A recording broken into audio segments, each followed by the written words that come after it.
First things first, before we get to anything in the video, as you can see, we do have a fire extinguisher. You cannot see that actually. Hold on, give me a moment. A few moments later. Alright, so I briefly took it off my mount. It only takes like 10 seconds to unmount these anyways, because duh, you need to reach them very quickly. Just wanted to take it out to put it in better lighting so you can see, because right now it is nighttime. Yeah, I do have a fire extinguisher in my car, H3R Performance. Highly recommend it. You can pick up one for 90 bucks. I've had this basically ever since I got the car. Like, long before I thought about shooting flames, I don't play games. You know, a lot of people, I've seen enough compilations of Aventadors and Ferrari 488s and whatnot going up into flames. So I just have mine mounted behind the passenger seat like that. Back it goes. Never had to use it. Starting soon, I might have to use it. They do corrode your paint job. But let's be honest, what would you rather have, a corroded paint job or no car? Alright, so here's the boring part of the video where I actually explain how the magic happens. This probably won't be boring to people who are actually interested in doing it themselves. So for most cars, you need to get a customized two-step. For my car specifically, this is the kit. This works for all LT-based engines, as you see, Gen 5, as it says. It's LT1, LT4. I'll link one for the LS and LT. If you have a Mustang, I'll link one to the MSD. Any other car, just kind of search on your own.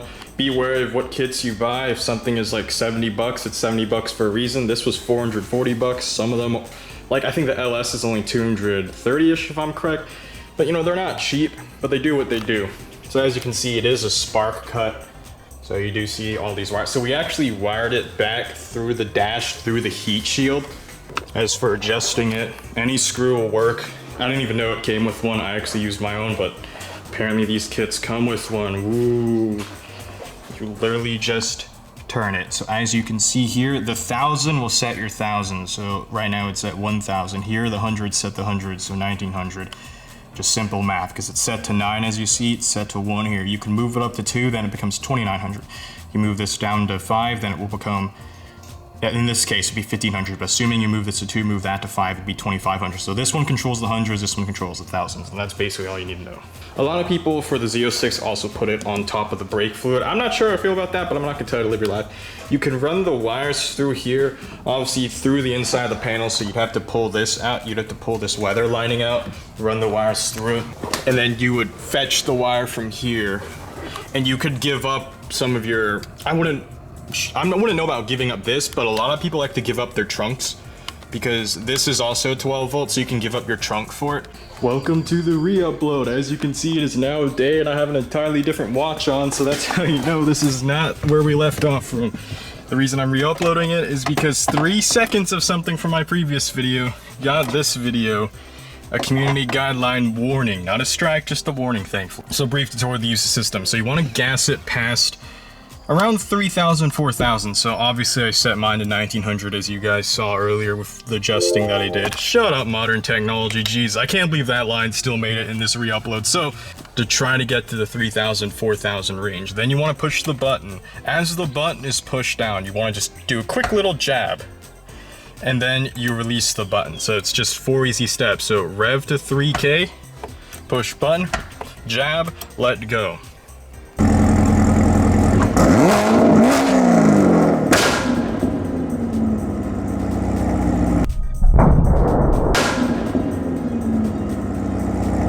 You do have to do it quick enough though. Let's say you rev it too low, like maybe 2600 or 3200. So by the time you push the button and go for your second jab, if it has fallen below what you set, which in my case is 1900, you guys will all be different. So if you bought this kit, you'll probably put it somewhere else.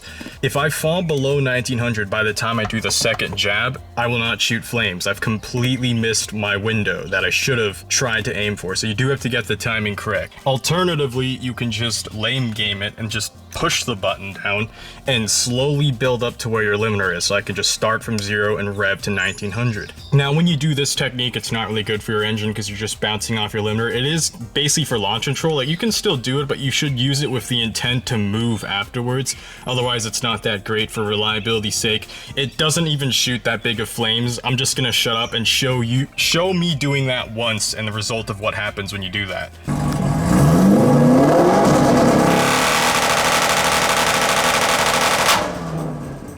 So you can see even in daytime, this thing is super bright. I love this setup, and I just love how I can just hide it away, tuck it away, not have to deal with it or see it.